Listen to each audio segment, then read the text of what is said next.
Well, there is an Eberechi as a transfer boost to the club of Arsenal, and I think this will come well into the minds of Arsenal, especially on a Monday like this, when Arsenal is left with just 5 days to obviously play against the club known as Man United at Old Trafford in that opener. Smash the like button, comment and share for all you watching us for the very first time, and endeavor to subscribe to this channel so as not to miss out on stories that we do upload in here on a daily. Rokani David is my name, and yesterday we went for 4 and we had a balance of 1 because I had gone ahead to promise you 5 videos.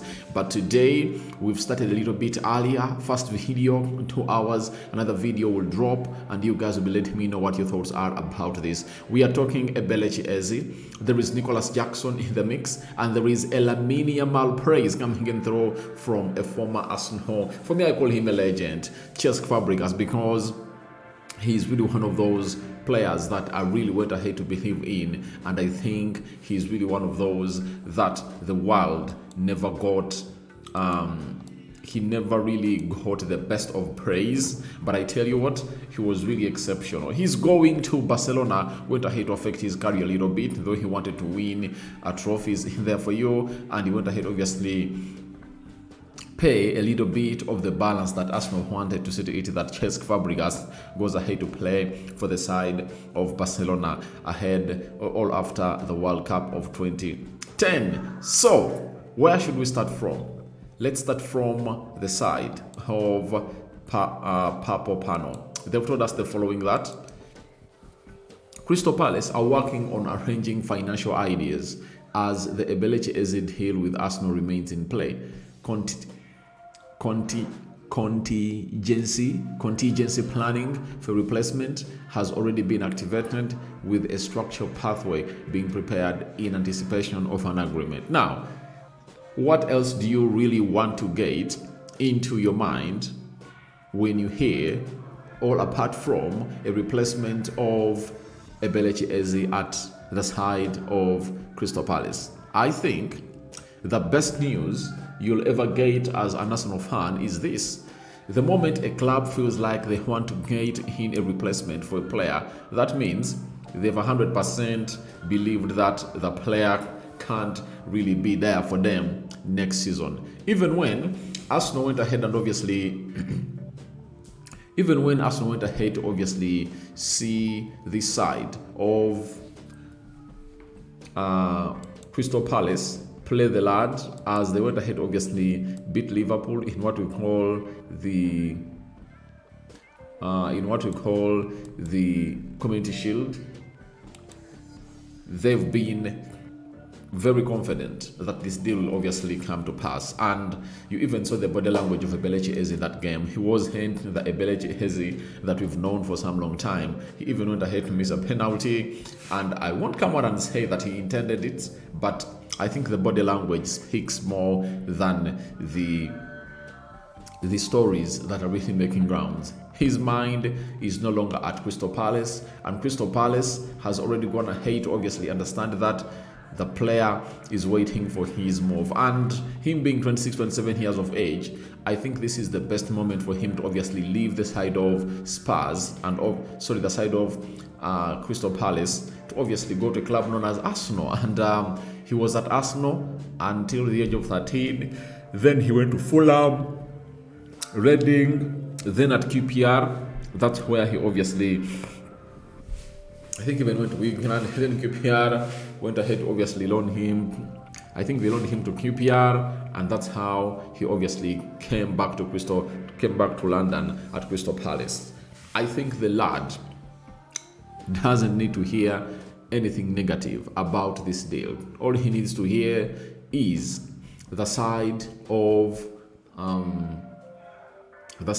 Crystal Palace not putting any obstacle in his departure from the Crystal Palace or London-based side. And I think that's what Crystal Palace have gone ahead to do, because they've decided to obviously come up with a plan of really, it's called a contingency plan of really getting in a replacement for Eberechi, because they know that they'll rip big from him, and £55 million is what Arsenal is willing to pay, having gone ahead to see to it that his release clause expired, I think, 1.5 weeks ago. And we anticipated a lot this week, but it never really happened. And you never know, this week might obviously be another turning point for Eberechi Eze to join the club of Arsenal. And this comes in after the manager of Arsenal said they are looking for options. They are looking in for more signings in there at the club of Arsenal. So that sends you a clear-cut message that the manager also is at it, and he wants the player to obviously come and join them. Yesterday, I brought you a story that the Arsenal Arsenal officials were in France to obviously talk about Malik Fofana, and I think that really scares this deal a little bit on whether Arsenal really needs one or two. But what we went ahead to hear from Mateta looks like they want to bring in 2 players. Eberechi Eze is a must bring in, that is it, and maybe a Rodrigo. Now, Rodrigo and Malik Fofana are those players that won't come in too. One of those will obviously have to join Eberechi Eze, but for Eberechi Eze, it's a must. Now, Crystal Palace are looking in for replacements. Now, they are one of those sides that really do scout good players. If you've gone ahead to see Olise, you've gone ahead to see Eberechi Eze, now the boy is called Watham, that left-footed central attacking midfielder, you saw his pass to Ismail Issa into that beautiful encounter that saw Liverpool concede a second goal in the 77th minute. You saw how brilliant that boy is and how very many teams are really looking at him to obviously come through and really impress. So I know they really have a very good scouting network and they can easily get in a replacement that will shock everyone. But for Eberechi Eze, it's over in between him and Palace because the player sees himself out of this team for the betterment of his life. 27 years of age, what other chance would you get? And Arsenal has done these things a lot. I can tell you, Arsenal wanted Yudi Tielemans for 2 consecutive summers. And when all things never went on well, when he was a free agent, Arsenal never came close to obviously even sending a message to him that please, we want to sign you. The other player was James Maddison. They wanted James Maddison, I think, for 2 consecutive summers, and time reached and they got in Martin Odegaard. And when they got in Martin Odegaard, it really changed hugely in there. So I understand that the club of Arsenal is really knowing what to do, and Eze is really well conversed with this. That's why he's like, getting a replacement for me and let me go. And I know with Glasner, the manager, and the scouts of Crystal Palace, they'll obviously have a lot to obviously look at because there is a vast range of players that can come in through and really foot and fill the boots of Eberechi Eze. And when a replacement is being looked in for him, that means that Arsenal is really working behind the doors to get this deal over the line. And who can obviously put this to a stop? I tell you, nobody. The player has already gone ahead to choose to come in through and join the club of Arsenal and really play for them. That's what you're really having in through from the side of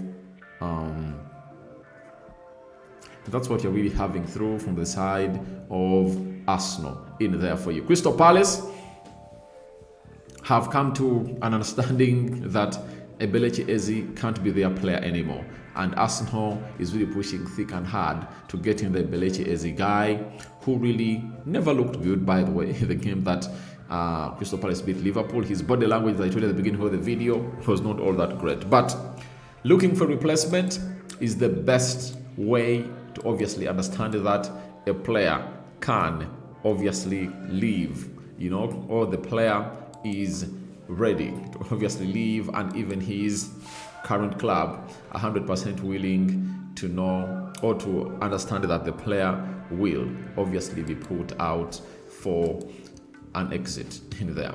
Let's go to a player known as Nicolas Jackson, and he's one of those players that Chelsea are looking to sell. Now, Sam Wallace has told us that it is understood that Tottenham Hotspur will look to compete with Newcastle United in a bid to sign striker Nicolas Jackson. If in the event Spurs sell Richarlison during this summer transfer window. Now, one of those players that is being looked at to obviously quit Chelsea is Nicolas Jackson. Why is he quitting Chelsea? Chelsea has gone ahead to add 2 more strikers to their squad during this summer transfer window, and that is João Pedro and Liam Delap. Nicolas Jackson is 100% out of the picture of the manager, that is Enzo Maresca, and they want him out and they want to sell him. Now, Newcastle came in through to show interest, and now Spurs have gone ahead, obviously coming through to show interest, but on one condition, that a player called Richarlison goes ahead to leave, because they have Solanke and Richarlison as their number 9s, and if at all Richarlison really leaves the club of Spurs, then that's when I think it will be considered that the player can obviously be leaving. Sorry, a player like Nicolas Jackson will obviously be brought in, and I think there is a player, Nicolas Jackson, but I think he needs a club of the Tottenham Hotspur level and the Newcastle level that won't really have huge demands onto his abilities, and he will obviously give you his best. You know, there are players that are not meant for big occasions, and for him, I feel a little bit for him because he came in through from Villarreal, that is it.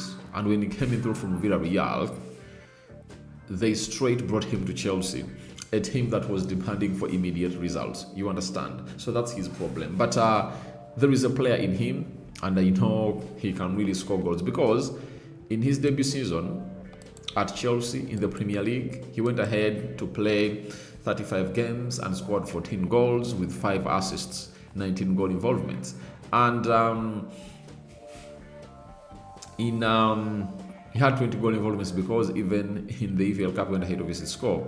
Then in 2024-2025 season, 30 games played, 10 goals and 5 assists. So if he can get you 10 and 5 at Chelsea, I think when he goes to a team like Spurs or Newcastle, where everyone will be looking at him as the main man, then he'll obviously go ahead and really win all that for the club of Newcastle or Spurs. But Spurs have gone ahead, obviously join the rest. Remember, their manager said that they want to bring in players, but they have to be very, very, very observant on which player they obviously bring in.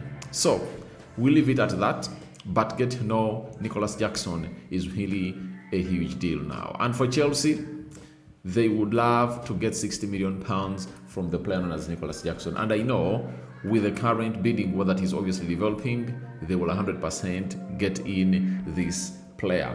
And sorry, the 100% get in that money that they want, £60 million. And remember, they bought him for like, is it £30 million? That means they would have gone ahead to make a profit of ×2 the amount of money the amount of money they paid to Villarreal to obviously sign him in there.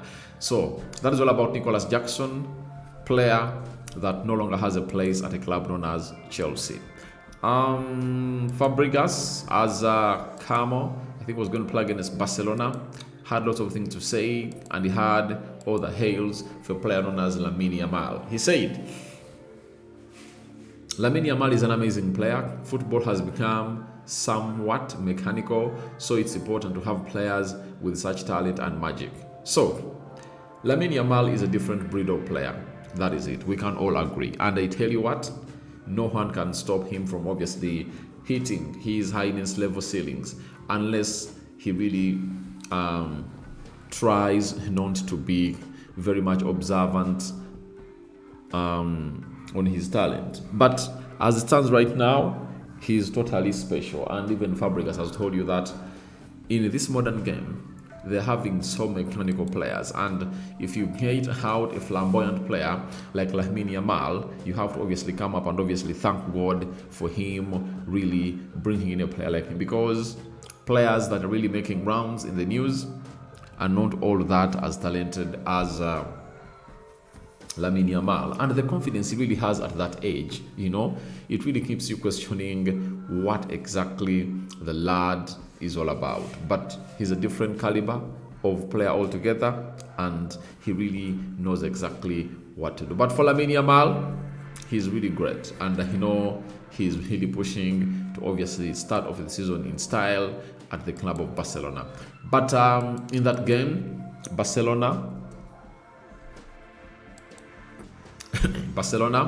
went ahead to obviously play that game, and they scored 5 past Como. They put 5 past Como.